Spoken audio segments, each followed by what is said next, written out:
கிறிஸ்துவுக்குள் பிரியமானவர்களே, இந்த காலை வேளையிலே உங்களை சந்திப்பதில் மிகவும் மகிழ்ச்சி அடைகிறேன். புலம்பல் 3ஆம் அதிகாரம் 22, 23 வசனங்களை நாம் இன்று தியானிப்போம். நாம் நிர்மூலமாகாதிருக்கிறது கர்த்தருடைய கிருபையே, அவருடைய இரக்கங்களுக்கு முடிவில்லை, அவைகள் காலைதோறும் புதியவைகள். இந்த மாதம் ஒரு கிருபையின் மாதம். அவருடைய கிருபையை அனுதினமும் ருசிக்கிற ஒரு மாதம். அவருடைய கிருபையிலே ஸ்திரப்பட்டு உறுதிப்படும் ஒரு மாதமாக இருக்க கடவது. நீங்கள் ஒவ்வொரு நாளும் அதிகாலையில் எழும்பி தேவனுடைய கிருபைக்காக முழங்காலில் நின்று கிருபை தாரும், கிருபை தாரும் இயேசுவே என்று மன்றாடி ஜெபியுங்கள். பிறகு கர்த்தர் சிறு வயதிலிருந்து உங்களுக்கு பாராட்டின அளவற்ற கிருபைகளுக்காக கர்த்தருக்கு நன்றி செலுத்துங்கள். முற்பிதாவாகிய ஆபிரகாமுக்கு அதிகாலை எழுந்து கொள்ளுகிற பழக்கம் இருந்தது.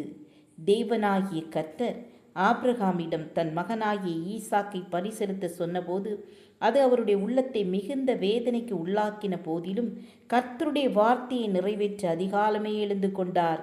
வேதம் சொல்லுகிறது, ஆபிரகாம் அதிகாலையில் எழுந்து தன் கழுதையின் மேல் சேணங்கட்டி தன் வேலைக்காரரில் 2 பேரையும் தன் குமாரன் ஈசாக்கையும் கூட்டிக் கொண்டு தகன பலிக்கு கட்டைகளையும் பிளந்து கொண்டு தேவன் தனக்கு குறித்த இடத்திற்கு புறப்பட்டு போனான்.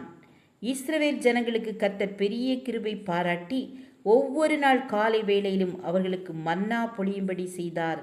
வனாந்தரத்திலே அவர்கள் விதைக்கவில்லை, தண்ணீர் பாய்ச்சவில்லை, வயல் நிலங்களிலே நாற்று நடவும் இல்லை. ஆனால் கிருபையாக 20 லட்சம் இஸ்ரவேலருக்கும் காலை தோறும் மன்னாவை கர்த்தர் பொழிந்தருளினார். 40 வருடங்கள் தொடர்ந்து மன்னா பொழிந்தது. அதிகாலையில் விளங்கின தேவ கிருபையை மோசே மறந்துவிடவில்லை. நாங்கள் எங்கள் வாழ்நாளெல்லாம் கலிகூர்ந்து மகிழும்படி காலையிலே எங்களை உமது கிருபையால் திருப்தியாக்கும் என்று ஜெபித்தார்.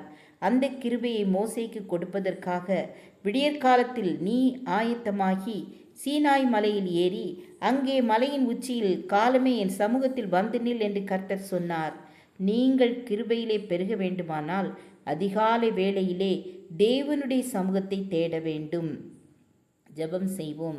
எங்களை நேசிக்கிறதான எங்கள் அன்பின் பிதாவே, நாங்கள் நிர்மூலமாகாதிருப்பது உங்கள் சுத்த கிருபை. எங்களை மட்டும் காத்து வழிநடத்தின மேலான கிருபைக்காக உமக்கு நன்றி செலுத்துகிறோம். காலை தோறும் உம்முடைய கிருபையினால் எங்கள் ஒவ்வொருவரை நிரப்புங்க. இயேசுவின் நாமத்தில் பிதாவே, ஆமேன், ஆமேன். God bless you.